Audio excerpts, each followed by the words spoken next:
Mushroom soup, যেটা বৃষ্টির দিনে গরম গরম খেতে খুব সুস্বাদু লাগে। এটা খুব হেলদিভাবে বানানো হয়েছে, এতে কোনোভাবে কর্নফ্লাওয়ার ইউজ করা হয়নি এবং খুব সহজ উপায়ে বানানো হয়েছে এটা।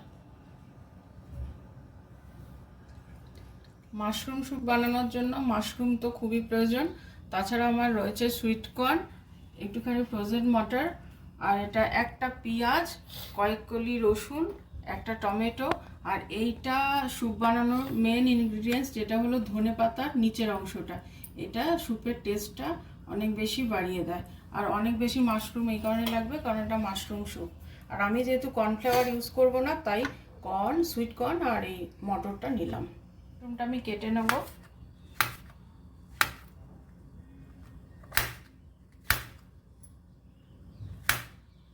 মাশরুমটা আমার কাটা হয়ে গেছে, এবার আমি পেঁয়াজ কাটবো। এগুলো বড় বড় করে কাটলেও কোনো অসুবিধা নেই, কারণ সব কিছুই কুকারে বয়েল হবে। টমেটোটাও কেটে নেব।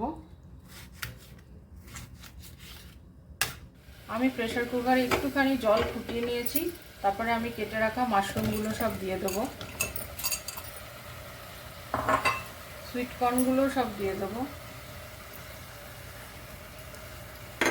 তারপরে টমেটো, পেঁয়াজ আর ছাড়ানো রসুন, কড়াইশুঁটি, ধনেপাতার নিচের অংশটা,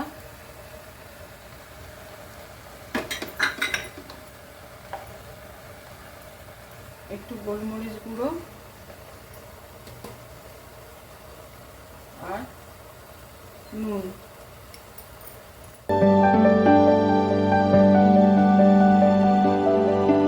এবার বেশ খানিকটা জল দিয়ে দেবো। এই জলটা দিয়ে পুরো স্যুপটা হবে, তাই জলটা বেশি দিতে হবে। এবার আমি 2-3টে সিটি দিয়ে নেব। সবজিগুলো আমার সেদ্ধ হয়ে গেছে। এবার সবজিগুলোকে আমি একটা পাত্রে ছেঁকে তুলে নেব।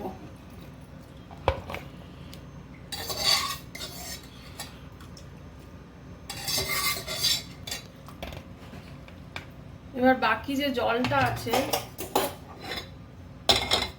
সেটাও আমি একটা পাত্রে কড়াইতে ছেঁকে নেব।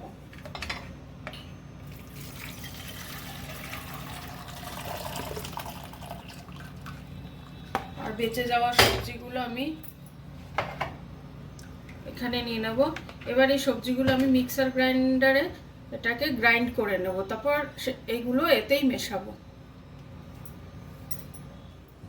সেদ্ধ সবজিগুলো আমার গ্রাইন্ড করা হয়ে গেছে, একদম মিহি পেস্ট হবে এটা, এরকম হবে এটা একদম। এবার আমি এই ফুটন্ত যে সবজির স্টকটা রয়েছে তার মধ্যে এই পেস্ট করা সবজিটা ঢেলে দেবো পুরোটা।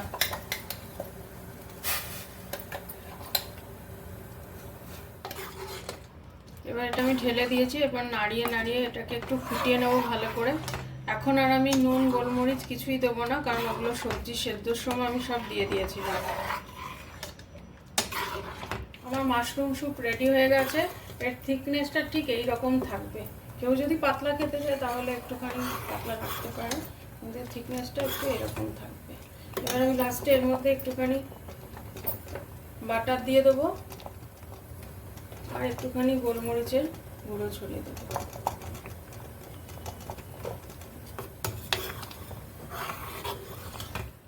স্যুপটা আমার রেডি হয়ে গেছে।